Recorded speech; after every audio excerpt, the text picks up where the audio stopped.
Kita adalah makhluk sosial, dan sebagai makhluk sosial itu memiliki arti bahwa manusia tidak akan dapat hidup tanpa adanya keberadaan manusia lain atau sesamanya di sekitar mereka. Dalam sekelompok manusia, atau kita bisa sebut dengan kehidupan bermasyarakat, kita pasti membutuhkan seperti aturan-aturan atau norma-norma sehingga terciptanya keteraturan dan keseimbangan. Namun, di sistem sosial yang sudah dibentuk sedemikian rupa, pasti akan ada perilaku yang melanggar aturan-aturan dan norma-norma yang berlaku. Dalam kajian sosiologi, kita bisa menyebut perilaku ini sebagai perilaku menyimpang atau deviant behavior. Nah, kali ini aku bakalan membahas beberapa teori yang berkaitan dengan perilaku menyimpang. Yang pertama, itu ada dari Edwin Engelbart.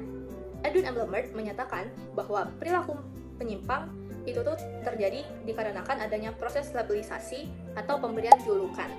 Contohnya itu kayak ada seorang murid yang datang terlambat ke sekolah, atau mungkin dia kayak lupa kerjaan tugas. Kan itu merupakan perilaku menyimpang karena melanggar aturan dari sekolah ya, atau kita bisa sebut sebagai deviant behavior tadi.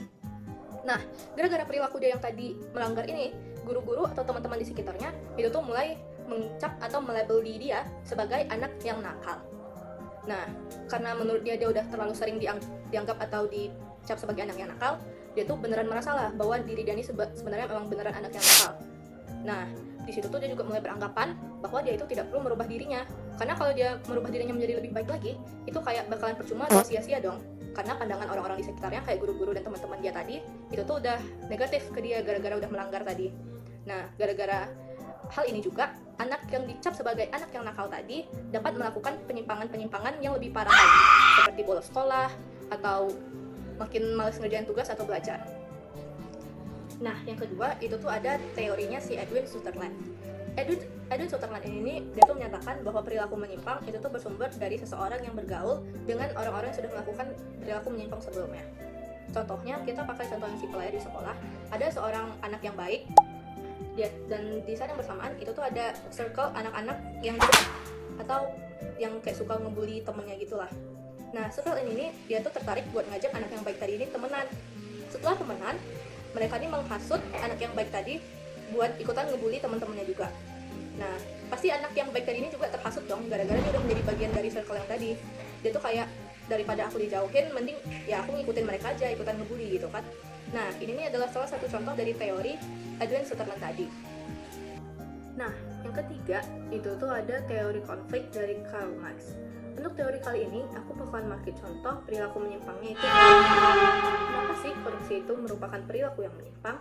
Ya karena korupsi itu merupakan tindakan menyalahgunakan kekuasaan atau jabatan untuk mencapai keuntungan pribadi atau suatu kelompok tertentu, di mana tindakan korupsi ini yang pasti melanggar hukum, terus merugikan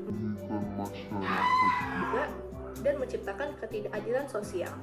Nah, dalam teori Karl Marx yang teori konfliknya ini, dia tuh membagi masyarakat ke dalam kelas-kelas berdasarkan kekuasaan dan ekonomi.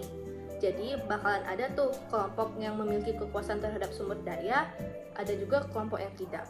Ada juga kelompok yang kaya raya, tapi ada juga kelompok yang tidak. Sehingga dalam sistem ini, kelompok yang berkuasa itu cenderung mempertahankan kekuasaannya atau bahkan memperbanyak kekuasaannya. Orang-orang yang memiliki jabatan atau kekuasaan, mereka akan memiliki akses terhadap sumber daya dan pengambilan keputusan. Terlebih lagi, mereka adalah orang yang dalam posisi yang lebih dominan, sehingga itu memperbesar kesempatan mereka untuk menyalahgunakan wewenang yang mereka miliki. Korupsi dapat terjadi dikarenakan lemahnya penegakan hukum, pengawasan yang tidak ketat, dan ketidaktransparansian kekuasaan.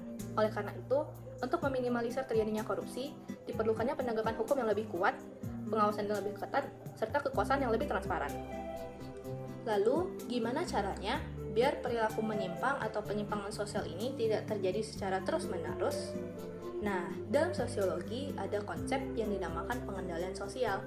Pengendalian sosial merupakan upaya yang dilakukan yang bertujuan untuk mengatur anggota-anggota masyarakat untuk menaati norma dan peraturan yang berlaku.